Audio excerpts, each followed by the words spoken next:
Tell you how humbled I am to be in this room amongst the absolute and very best that our country produces. You could pick any other ballroom in the country, including in Washington, D.C., and you're not going to find the likes of Americans like we have in this room. So good morning, and thank you very much for having me. And I want to thank the mayor and Senator Collins and all of Tampa for the incredible and wholehearted support that it gives to the United States military. SOCOM, CENTCOM have no better home than here on the Gulf Coast.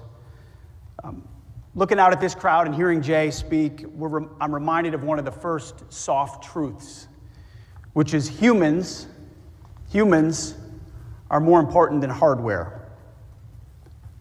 More than any other military formation, I saw it in a small way as a conventional infantryman 20 years ago.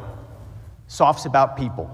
It starts and ends with the troops downrange. Each of you and your commitment to the mission is more important than any of the cutting-edge hardware and software we're going to see on the convention floor, and I look forward to seeing it.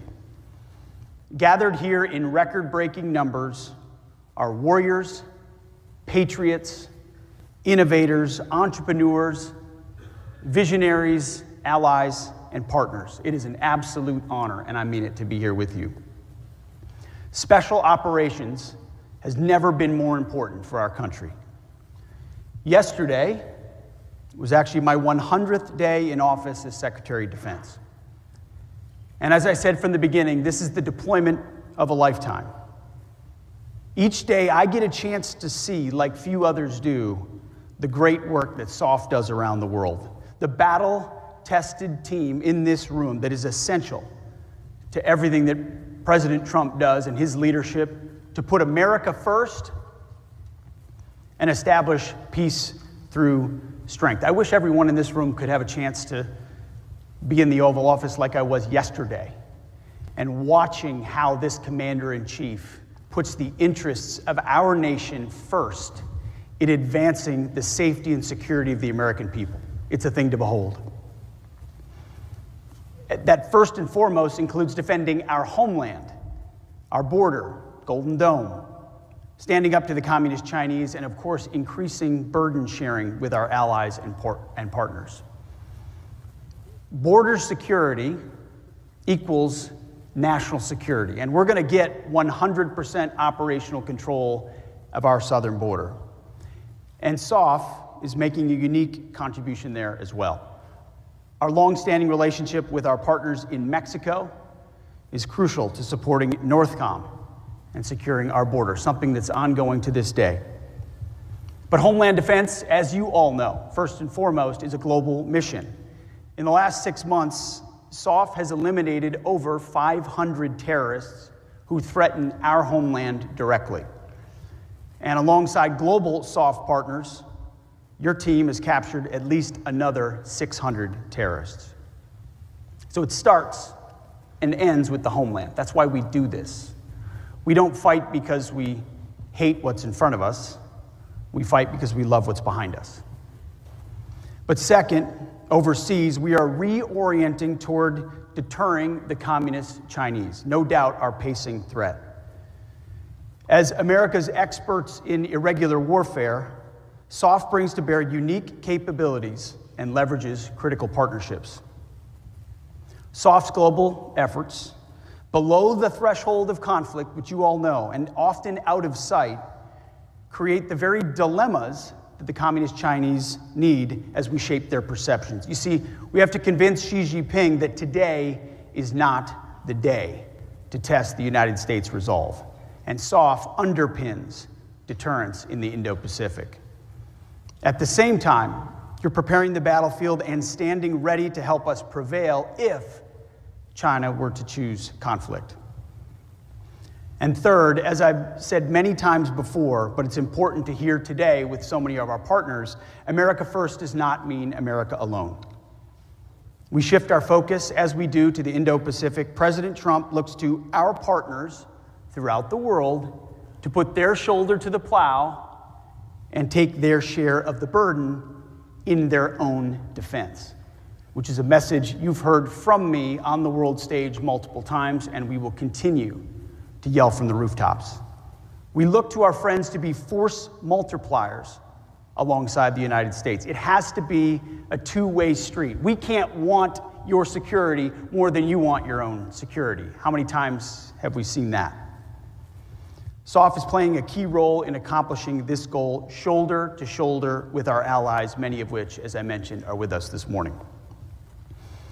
In addition to these ongoing efforts, SOF provides lethal precision and timely crisis response options to the Commander-in-Chief, President Trump.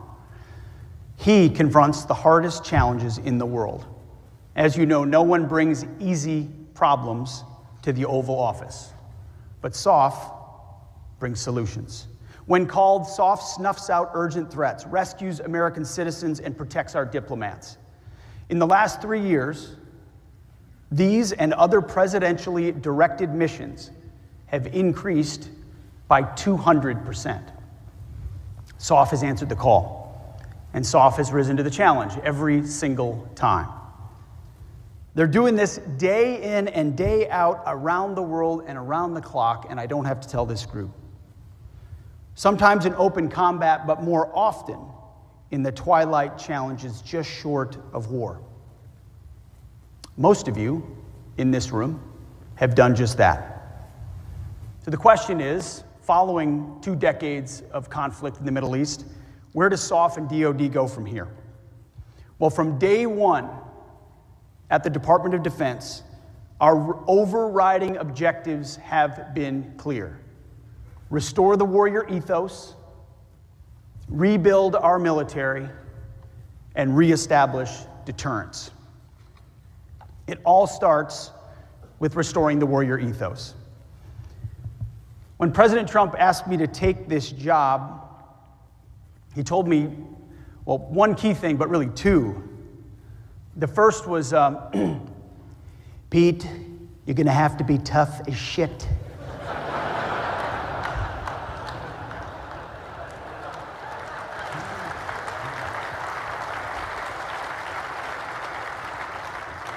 They're gonna come after you.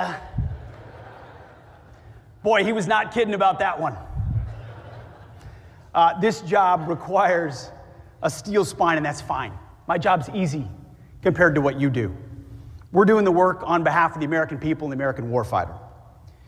But then the president, after he said that, went on to say, I need you and I want you to restore the warrior ethos in our military, full stop.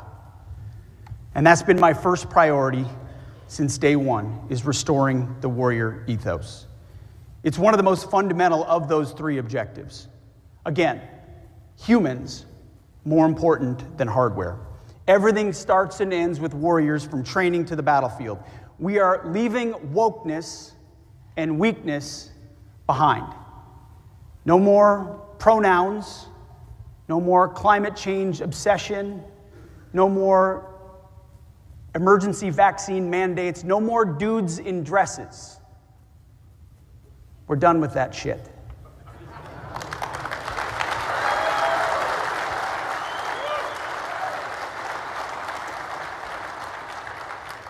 We're focused on lethality, meritocracy, accountability, standards, and readiness.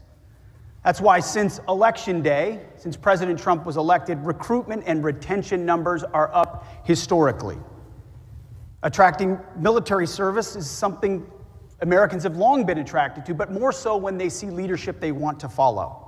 They want to be in disciplined formations that value them not for immutable differences, not for the color of our skin or gender, but because of honor and integrity and grit and patriotism. They want a meritocracy where they can work hard, make themselves better, kick ass, and rise up. They're looking for adventure, camaraderie, risk, danger. They want to push themselves and test themselves against others. They want to flourish in an environment that embraces hard work, discipline, and the warrior ethos.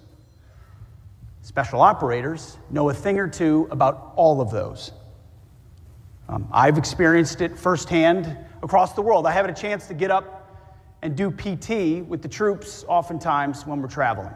And some people think it's a novelty. It's not. it's always been a basic part of military service. You get up early, you get up, and you work out because we're going to be fit and we're not going to be fat. And even if the SecDef has a little bit of time to do it, every troop has an opportunity to do it. The problem is, it went from let's do PT with the troops to every special operations group in the world trying to smoke the SecDef. I find myself almost blacking out by the end of the workout and then having to hand out coins and try to stay right ways up. Appreciate that.